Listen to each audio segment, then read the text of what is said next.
Kristian Fulton is going to make an impact as he returns from PUP just before preseason game number 1 today on Locked On Chiefs. From the land of the free and the home of the Chiefs, this is the Locked On Chiefs podcast. Welcome in, Chiefs Kingdom. Thank you for making us your first listen here on the Locked On Podcast Network. Make another listen, your next one, another Locked On show, because this is Locked On Chiefs, part of your everyday routine, because we're free and available every single day, everywhere. YouTube, audio platforms. You can even get some stuff on text from us at 816-357-8781. Go join over there. Thank you for making us your first listen. You everydayers, we know you're on the text line already, and we couldn't do it without you. Thank you for checking us out. We're going to have some fun.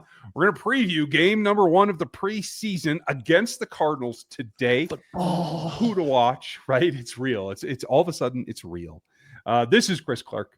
You can find him over at KC Chiefs Corner, where he runs his site. I'm over at NFL33.com and RGRfootball.com. We appreciate you checking us out and everything that we're doing outside of this show. But this show is what it's about. Who to watch against the Cardinals, the individual players we want to see something from. That's coming up later in the show. And before we get to that, what do we need to know? What are the question marks around this team that we might get some answers, or at least some clues to, in preseason game number 1? That's coming up shortly. But we start with the news of the day, and that is we've been waiting. We haven't seen Kristian Fulton, the corner that was signed in the offseason, on the practice field in St. Joe until today. He returns from the PUP, and I think that has a big impact, even though it's going to be a little bit delayed. It's going to have a ripple effect on that corner group. I'm almost surprised. What do you think? I feel like just yesterday. Oh, wait a second. I did say this just yesterday. If he doesn't start practicing soon, he won't be playing in the preseason. And the next day, he's practicing. So here we go. He obviously won't play against the Cardinals, and that's fine. He will play in week 2. I can't imagine that there's any scenario, regardless of where they think he is, that he plays week 3. So my guess is that his only chance is going to play, in week 2. I think it's a good step in the right direction for the team. They absolutely need to get the corner situation figured out, and this kind of gives them, to an extent, a little bit of an advantage, because they can get Jalen Watson and Ossie Johnson going against Arizona's first string and get an idea of where they are and how they look, and then get Fulton back in practicing next week. I think it even goes beyond that. I think just the mere fact that he's on the practice field, when it's been kind of this whole preseason so far, I think this pushes, and I think this lights a little bit more fire underneath Watson, Johnson, both Williamses, Nazi, like everybody except Trent McDuffie should feel a little bit more pressure, a little bit more urgency, a little bit more pressure to perform because he's back. And I think that's good for all those guys. It's absolutely fantastic for all those guys. They need to be pushed. They need to figure out. And what is, we talked about this as well, I think, with Matt on Wednesday. What is one thing that he said? Dave Merritt's been trying to get those guys to take a step forward and show who is going to be the guy, and they still haven't yet. So this is going to be one of those other things where they're going to get a little bit more pressure, and they're not going to have a choice but to either step up or step back, because Kristian Fulton is going to be a starter at one of the corner positions. There's no doubt in my mind on that, unless he is really struggling with his injury, he's going to start. They're paying him to start. That's maybe the low-lying key, is they are paying him to start. That money is a motivator, even if you're not the guy.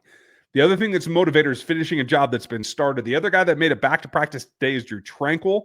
I've been talking most of the week about, hey, this is putting pressure on what is maybe not a position group to put pressure on. Don't know what it's going to be long term. Both these guys were sideline participants, basically. They were not full participants in any way, shape, or form. But for Trank to be back, I think he brings a lot of emotion, a lot of edge. And I think that, again, relieves a little pressure for the guys that need some of that in the rookie Jeffrey Bossa, in Jack Cochran, because I don't think they're quite ready to take Trank's reps if he had to miss something. No, and it's not going to surprise me if he doesn't play much or play at all against the Cardinals. But what I will say is what this does put into effect and gives them the ability to do is have Trank be on the sidelines. Like, I don't know if he was injured and wasn't playing at all and hadn't practiced at all, he may not even be on the sidelines. It just depends on how they decide they want to do things. But to me, this means that I think he can be on the sidelines. He can be a coach on the sidelines for those young linebackers, and they have a ton of young guys. So having extra people to be able to help them with that is a huge boon for this Chiefs defense. You get the linebackers coach, you get your guy Antonio Pierce looks like he was back there today, so I would imagine he'll be on the sideline on Saturday. I got to tell you something. Antonio Pierce is about as far from my guy as it can get. I didn't like him when he was a player. I didn't like him when he was a coach in Vegas. I don't like him now. I don't care that he's there. So let's tone down the my guy stuff here, all right? No, it's fun calling him your guy. But hey, kudos to him. He knows what he's doing. I'll give him that. I just don't like the way he goes about his business. But to have him there, again, adding a little bit more knowledge to that group of players, that's certainly good. Cam Jones looks like he got back today as well.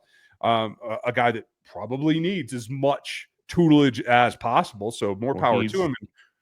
He needs to be playing just to have a chance. Oh, yeah, absolutely. We'll probably bring him up here in a little bit. But there was somebody else that was out of practice today, too, that did catch me off guard. Did it surprise you to see a guy with an Ocho in his name out there? An Ocho in his name? Terrell Owens was out there, but he always wore 80 numbers, too. Not okay. That's fair enough.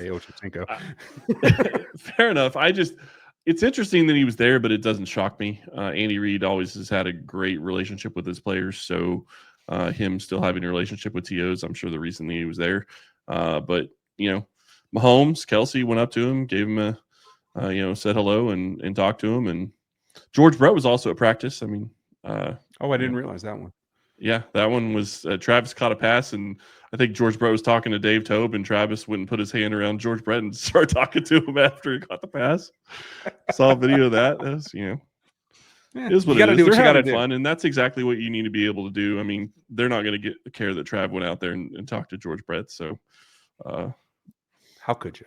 It's a walkthrough, basically. It's a glorified walkthrough with the show today. So, it is what it is. I mean, don't get me wrong. There were plays that happened and things that happened in practice that you have to be excited about. But,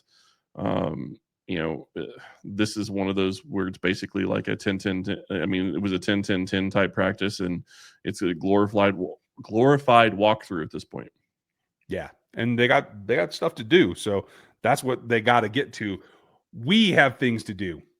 What we need to know is who's going to step up into two key position groups and what this defense in particular is going to look like and just how real Mahomes' attitude is. That's next. Ever wish managing your money felt easier? With Monarch Money, it can. Whether you're growing your savings or planning a big purchase, Monarch puts you in the driver's seat. It's like having your own personal CFO giving you full visibility and control over your finances. Monarch Money is more than a budgeting app. It's a complete financial command center. You can track all of your accounts, investments, and spending in one place. So in addition to managing your money, you're also building wealth. I've used Monarch Money for at least 7 or 8 months now, I think, and I've loved it. It is awesome to be able to have everything at your fingertips. You see, and it budgets out your money. It shows you what you're spending your money on. It shows you your income in, your income out. It is a fantastic app. You need to go give Monarch Money a try. Take control of your finances with Monarch Money. Use code LOCKEDONNFL at monarchmoney.com for 50% off your first year. That's monarchmoney.com, code LOCKEDONNFL for half off your first. This episode is presented by Yahoo Fantasy, and it's the best time of the year because the NFL kickoff is almost here, and that means fantasy football season is back in full swing. This year, Yahoo Fantasy is turning things up with a fantasy football experience like never before. This year, me and Locked On Chiefs are playing on Yahoo Fantasy, so you should too. Whether you're a first-timer or a veteran making your millionth league, you can get into it. My main league is over 20 years old, and it's been on Yahoo forever. Make sure you check this out because to celebrate their 28 years of fantasy football greatness, Yahoo Fantasy is dropping 28 big new features over the 28 days throughout August. To kick it off, they just dropped the Yahoo Fantasy Guillotine Leagues, a killer new way to play fantasy football on Yahoo, where the lowest scoring team gets eliminated from the league each week until there's only one left standing. And this season, it's just around the corner. Now's the time to get your league together and give it a try in a new mode, whether it's one of the classics, this guillotine, or head-to-head, or you can just join a normal public league like you have in the past. Stay tuned for more killer announcements and start playing Yahoo Fantasy Football now at yahoofantasy.com/LockedOnNFL.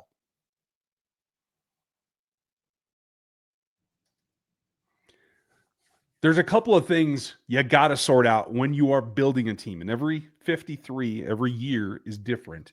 Questions have to be answered. One is how you get prepared for ball games. How do you travel? As you said, Thursday was a glorified walkthrough. You have to be in Arizona. You have to get settled. You got to learn how you travel, especially for rookies or newcomers to the team, free agent signings, how you travel, where things are, what the meeting schedule is, what walkthrough you're going to do in the hotel, et cetera, to get ready for a Saturday game. That's just part of it. What we need to know is how everybody reacts to it, as far as I'm concerned. And that goes absolutely for the rookie class. We've talked a ton about Josh Simmons. I don't think we need to go there. I think the guy that I want to figure out is how Spags is seeing this group come together and what he's doing to his defense to maximize that. What I need to know is what he sees in the secondary in particular. You want to see the secondary. I want to see the defensive line, but there's plenty to ask the questions about when you start talking about the secondary, and it's a question of who your DBs are going to be. We know Trent McDuffie. We know Brian Cook. Honestly, I don't know that you know much else. The reality is you don't. Like, Jalen Watson is taking snaps with the twos. Najee Johnson is taking snaps with the twos. Chammari Connors played the nickel role. Chammari Connors played starting safety. Jaden Hicks, I think, has probably got some of the snaps at the starting safety position to an extent. Who's going to be where? Right now, it doesn't look like Jaden Hicks is a starter at safety, which I would not have thought was going to be a question going into the preseason game. I agree. And that's probably one thing that we need to know is, what is the safety rotation? Do we see that Chammari Connors out there from the get-go? Had an interception here in the walkthrough today. Okay, that's great, but 7-on-7s and walkthrough days are not going to buy you a whole lot. But does it buy him a starting role against the Cardinals? And does that mean that we're waiting for 3 safety sets to see Jaden Hicks? Or is that something that is just part of your starting group? We'll play a series. We're going to get the starters out. We're going to see, and Jaden Hicks becomes the leader of the safety group when the twos are on there. Is it an experiment in leadership? I think we'll find that out from who comes on at safety when. Yeah, and it's interesting. I'm sitting here looking. I was trying to pull up the depth chart as you were talking, and Jaden Hicks is safety number 2 behind Brian Cook, and Chammari Connors is the other starting safety. So it's not even like they're competing for the same position, at least the way that it's put out by the Chiefs PR. We know that that's not necessarily going to be the case with all of this. Because if you also look, they've changed the way that they're doing wide receivers. No, it's still the same. Rashee Rice is ahead of Hollywood Brown. Hollywood Brown is a number 2 wide receiver, not even a starter in front of Xavier Worthy. It's all just one of those things. So who plays where? How do the snaps get broken out when it comes to the defensive backfield? But like I said, my big one is, what do you see from Omar Norman-Lott? That defensive line, you have to have some questions about how it's going to shake out and what you have at the defensive tackle position. Yeah, and that's fair. I was going to bring him up in the next segment, but they might as well get after it because it is a big question. Again, because we've seen so much Josh Simmons and we expect to see so little of him against the Cardinals. Then the next question becomes, Omar, and is he ready to make a contribution right now? What does he look like against NFL talent? Especially, does he get any reps with the ones? Do they rotate him in there? They might not be out there that long. Right, and that's the other big question is, if he goes out there with Chris Jones and is a starter and then doesn't play anymore, that tells you exactly where he sits on this roster. I don't expect that to be the case, but that's something to watch. I mean, he goes out with the ones and comes out as soon as the ones come out. I expect he's going to be a guy that's going to rotate in, and they're going to give him a lot of playing time because they need to get him ready to produce in the NFL, and they need to get him some snaps to be doing different things. So I would expect he's going to get more than just first-string snaps, and maybe not even first-string snaps. It's likely to be Pennell, but who knows? Yeah. And given that it might be a short run for the ones, how much usage does Jared Tillery get? Yep. There's not a whole lot. I don't think there's a whole lot to be learned from Jared Tillery playing in preseason game number 1. So we might even see him considered one of the starters and might not get a whole lot of reps. And as they get off the field and the twos are out there, you're going to see probably more and more. I want to see Izzard. I haven't seen anything from him. I got to see Fabian, although it looks like he left practice and came back on today. Fabian, love it. So I really want to see a lot of him. I have a soft spot for Tuipulotu because he's a mammoth man that I want to see do something. So like, there's a lot to be learned from that position group in particular. It's probably one of the highest on my list, but it's not eclipsed by the individuals that I think we need to see. Who to watch becomes very important, not just for the rookies, but for the guys that are fighting. Mike Edwards is one that I have to see. We're going to talk about everyone else next. Time to fuel up and turn it up with 5-Hour Energy Transfusion. It brings the bold grape, ginger, and lime flavor of your favorite golf drink, minus the alcohol, into a quick, energizing shot. Whether you're sinking birdies or trying to make memories with your friends, this one's a hole-in-one in your energy game. And to be honest, some days on the course or even off of it, you just need that extra boost to stay sharp and stay energized. I use it whenever I'm getting low on energy or I need to make it through a show or it's tough. Wherever the game is taking me, I can use 5-Hour and get back into that game. Golf is all about good times and good people, good flavors. Of course, you got to have those. The grape, ginger, lime flavor use the best parts of the clubhouse to go without any chasing or the need for a bev cart. That helps. If you go to 5hourenergy.com today, that is the number 5hourenergy.com, you can get the promo code LOCKEDONGolf and receive $20 off of your order. This offer is valid only until September 30th on one order and cannot be used for other promotions. The code is not good for subscription orders. Whether you're meeting with your friends or trying to turn 18 holes into 36, get energizing boost that you need from your power, though. Order transfusion-flavored 5-Hour energy shots today.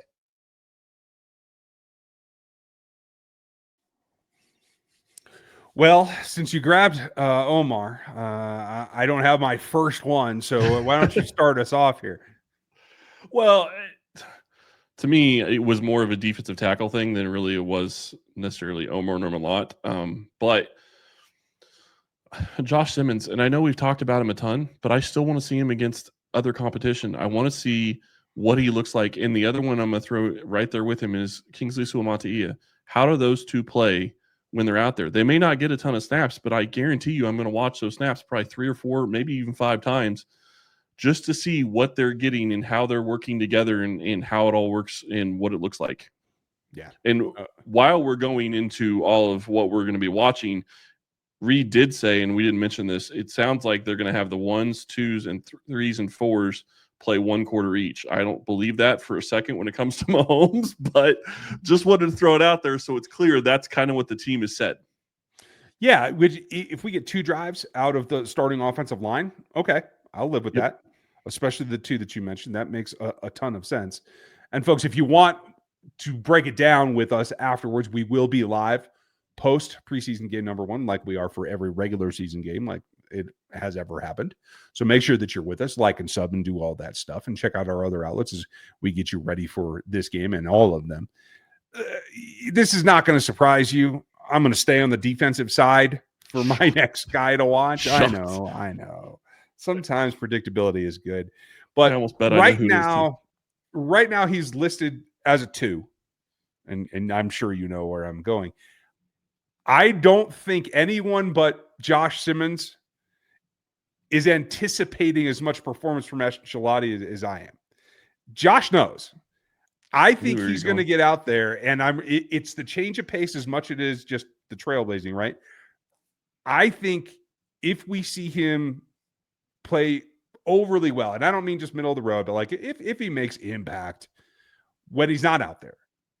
I mean, when he is out there and it's not Mike Dana, who is listed as a starter currently, and you're going to see Charles Omenihu out there before Ashton, I am certain. But if he's able to make an impact in whatever looks he gets, especially early, the first drive that he's in, I think that's going to set the tone. And I think that's going to help raise the floor for a lot of a rookie class that maybe is going to contribute as much as any rookie classes we've seen in the last 5 years if it all goes to plan, there's going to be a lot of snaps for this rookie group. Yeah, and I wouldn't have said that before training camp started because we didn't know what Josh Simmons was going to be. But if he's going to be a starter from day one, I absolutely agree with you. This could be a huge go back and look at what they did with the draft class with Karlaftis and Trent McDuffie. This has the opportunity to be that type of draft class if Simmons plays like it looks like he's going to play. And you even take it down to a guy like Jalen Royals. I'll take it to the wide receiver group for who I'm excited to watch. Don't get me wrong. I'm excited to see Jalen Royals. I'm excited to see Tyquan Thornton, those guys. I want to see what Xavier Worthy looks like for the couple of plays he's in. I want to see if they do anything and they actually try to go deep with Mahomes in this game. I know they keep it vanilla, but they have pushed it so much at training camp. Is that going to continue to be something that they try to do in the preseason? Are they going to take a deep shot to Worthy? Are they going to give Mahomes the chance to do that? Because the other thing Mahomes always likes to do is, I know Reed won't like it and you won't and I won't either, but he wants to get hit in the preseason. He wants to take a hit. And that makes sense. You want him to get comfortable. You want him to get in the feel of the game because he's not going to get a hit in training camp. I agree with you. One guy that needs to get hit and that I need to see, but I am concerned as of this afternoon that we will not. Rashard Smith injured a finger today during the walkthrough. He needs those hands. That is his game for this team right now, is making catches. I was really looking forward to seeing him. If we're able to, if we get to watch him at all, and he's able to catch with it, hopefully it's not a big thing. That will show me a lot. Just him getting out there and catching passes to go through what is a pretty sensitive, you break a finger, it doesn't feel good. I got to tell you, especially for a pass catcher. So I didn't expect him to be on my list, but as of right now, Rashard Smith is on my watch of who to watch just to see if he can do anything. Well, and if he's out, that stinks because I was excited to see what he's able to do and see what he can bring. But I'll stay on the offensive side. You want to stick with your defense, generally speaking, so I'll stick with the offense. I want to see who they have. I want to see what you have in Hunter Norzad. I want to see what Mike Caliendo looks like. I want to see what you have in Jalen Moore on the offensive line, because part of what Kansas City has struggled with mightily over the last couple of years, especially in the preseason, is the first string unit goes out, then the second string offensive line comes in, and all hell breaks loose. And quarterbacks are running for their life, and you can't really judge players based on what you've gotten from the offensive line. You need to see what you have with those three specifically, because we think at this point they're probably locks to make the roster. And if that's the case, you want to at least know what you have there. Yeah, you have to. And I'll even double down on that. As much as you need to know about them, there is a question mark in my mind about who the fourth tackle is on this roster. Do we see anything out of Ethan Driscoll? Is he able to take any momentum forward at all? Is it default Wani Morris at this point? It could be. I think we will have a better idea from what we see, and what we watch with Wani and those two guys in particular is fine. But the guy that I want to watch and I will be trying to scrub for is Isapole. And I think he might have the best chance of the three of them. He could. And I want to throw another name out there just because they threw him in to a guard rotation when he'd never played it. I want to see what Shu Godric shows. Not thinking that he really has a great chance at the roster, but the Chiefs we're looking at what does this guy give us on the interior when all he's played in the time he's been in Kansas City for 2 years has been on the outside. Yeah. They want to see what they have. Be intriguing. I'm not putting a whole lot of, but I will tell you this: he and Wani are going to bring the energy, according to themselves. So, well done. So, last guy for me, and this is not to cast out. We might not even see him. If we don't see him more than a few snaps, that tells you the story right there. But I want to know if Robert Tonyan is a mirage or not. I want to know if this is real and he can actually get out and compete. He's been there before. This might not be something that motivates him to get into the preseason. But if he's going to play a significant role in this, I need to see him do something in this ball game and prove to me that he's real. Yeah, and the guy that I'm going to throw out there, you want Tonyan? I want to see something from Nico. Nico's chances may have gone up with Brashard Smith potentially being injured and not being able to play in this game. Nico's chances could have gone up if Smith is going to miss time, because that was one of his possibilities of losing his job, is if Smith could take it. But if Smith can't play, Remigio's by default going to be that guy. And I said it earlier, but we didn't really talk about it. Tyquan Thornton and Jalen Royals have a lot to prove and can make statements in this game if they do something with Gardner Minshew as their quarterback, or whoever the third quarterback is, if either of them are in there at that point. Yeah, I think that could be great. And the last thing that I would personally like to see is that Bailey pulls his head out and doesn't throw it to the wrong team. You want to see from your boy. Yeah. Bailey's happy. I will say this.